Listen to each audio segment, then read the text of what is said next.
শুরুতেই জানিয়ে দেব সংবাদ শিরোনাম, এরপর জানিয়ে দেব বিস্তারিত। প্রথমে জানিয়ে দেব প্রত্যাশার ভারে ন্যায্য সরকার প্রাপ্তি সম্মাননায় নেই।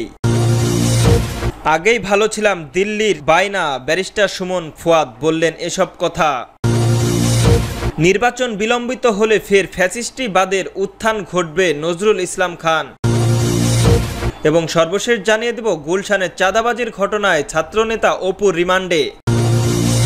প্রত্যাশার ভারে ন্যায্য সরকার প্রাপ্তি সম্মাননায়। ছাত্র জনতার তীব্র গণ অভ্যুত্থানের মধ্য দিয়ে পতন হয় ফ্যাসিস্টের সরকার। 24-এর 5ই আগস্ট পালিয়ে ভারতের আশ্রয় নেয় শেখ হাসিনা। 5ই আগস্টের অভূতপূর্ব রাজনৈতিক প্রেক্ষাপটের মধ্যে দায়িত্ব গ্রহণ করে ডাক্তার মোহাম্মদ ইউনূসের নেতৃত্বাধীন অন্তর্বর্তীকালীন সরকার। বিচার সংস্কার ও সুষ্ঠু নির্বাচনের আয়োজনের মধ্যে গুরুত্ব দায়িত্ব নেওয়ার এই সরকারের গত এক বছরের কতটা সফল হয়েছে, প্রত্যাশা আর প্রাপ্তির হিসাব কতটা মেলাতে পেরেছেন, সেটির মূল্যায়নের শনিবারের দৈনিক যুগান্তর কার্যালয়ের সরকারের এক বছর প্রত্যাশিত ও প্রাপ্তিক শীর্ষিক এক গোলটেবিল বৈঠকে মিলিত হয়েছিল দেশের শীর্ষস্থানীয় রাজনীতিক, অর্থনীতিবিদ, নানা শ্রেণীর পেশার মানুষ। তাদের বেশিরভাগই মত বিপ্লবের মধ্য দিয়েই ক্ষমতায় আসায় সরকারের কাছ থেকে অন্য যে কোনো সরকারের চেয়ে প্রত্যাশার বেশি থাকে। ডাক্তার ইউনূস সরকারের কাছে তেমন প্রত্যাশা ছিল সবার, তবে সেই প্রত্যাশার পূরণের বেশি দূর এগোতে পারেনি অন্তর্বর্তীকালীন সরকার। বিএনপির ভাইস চেয়ারম্যান ও ব্যবসায়ী সংসদের সংগঠন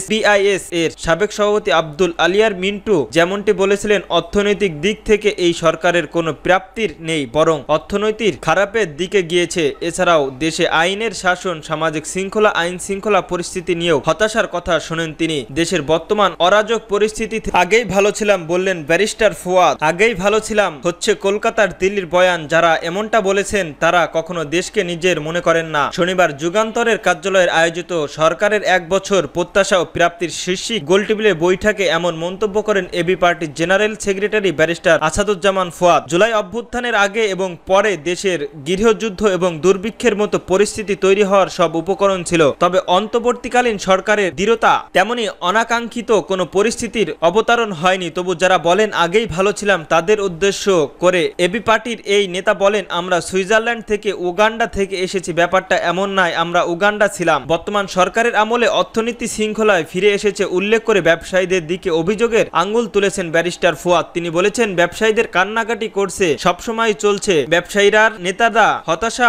অমূলক। ব্যবসায়ীরার মধ্যে যারা ফ্যাসিবাদী হাসিনার হাতকে শক্তিশালী করেছেন তাদের সেই অপকর্ম দায় নিতে হবে বলে হুঁশিয়ারি করে দিয়েছেন তিনি। এছাড়াও রাষ্ট্র সংস্কারের পাশাপাশি রাজনৈতিক দলগুলোর নিজেদের অভ্যন্তরীণ সংস্কার মনোযোগ দিতে বলে এমনটি বলেন তিনি। তার ভাষায়, প্র্যাকটিক্যালি পার্টির খসলত বদলায়নি, তারা নিজেদের সংস্কার নিয়ে চিন্তিত না, তাদের খসলাতা বা বদলানোর কিছুই হবে না। নির্বাচন বিলম্বিত হলে ফের ফ্যাসিবাদের উত্থান ঘটবে বললেন নজরুল ইসলাম খান। নির্বাচনের মধ্যে গণতান্ত্রিক ব্যবস্থা ফিরে না আসলে আবারও ফ্যাসিবাদী মাথা চড়া দিয়ে উঠতে পারে বলে শঙ্কা প্রকাশ করেছেন বিএনপির স্থায়ী কমিটির সদস্য নজরুল ইসলাম। এই পরিস্থিতি মোকাবেলায় জুলাই আন্দোলনের অংশ নেওয়া সব পক্ষকে সচেতন থাকার আহ্বান জানান তিনি। শনিবার 2ই আগস্ট রাজধানীর তেজগাঁওয়ের SDBC আয়োজিত ডিবেট ফর ডেমোক্রেসি ছায়া সংসদ বিতর্কের প্রতিযোগিতায় তিনি এসব কথা বলেন। নজরুল ইসলাম খান বলেন, নির্বাচিত বিলম্বিত হলে গণতন্ত্র হুমকির মুখে পড়বে। এখনো অনেক জায়গাও আওয়ামী লীগের পক্ষে লোক রয়ে গিয়েছে।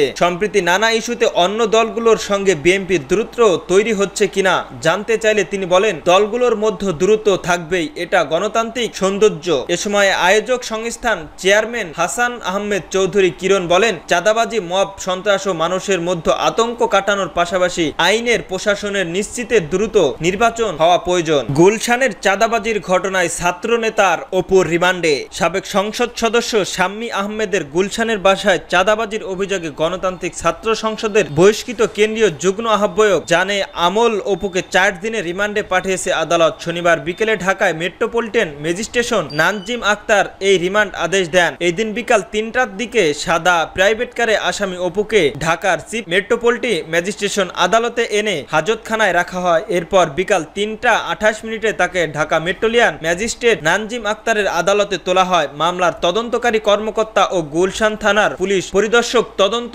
মোসাম্মেল রহমান আসামির অপুর 10 দিনের রিমান্ড আবেদন করেন। এ সময় আসামির পক্ষে আইনজীবী তার জামিন চান। অন্যদিকে রাষ্ট্রপক্ষ রিমান্ডের জোর দাবি জানায়। শুনানি শেষে আদালত আসামির 4 দিনের রিমান্ডে মঞ্জুর করেন। এর আগে চাঁদাবাজির ঘটনায় গত 1 আগস্ট অপুকে রাজধানীর ওয়ারি থেকে গ্রেপ্তার করে ঢাকা মহানগরী গোয়েন্দা পুলিশ ডিবি।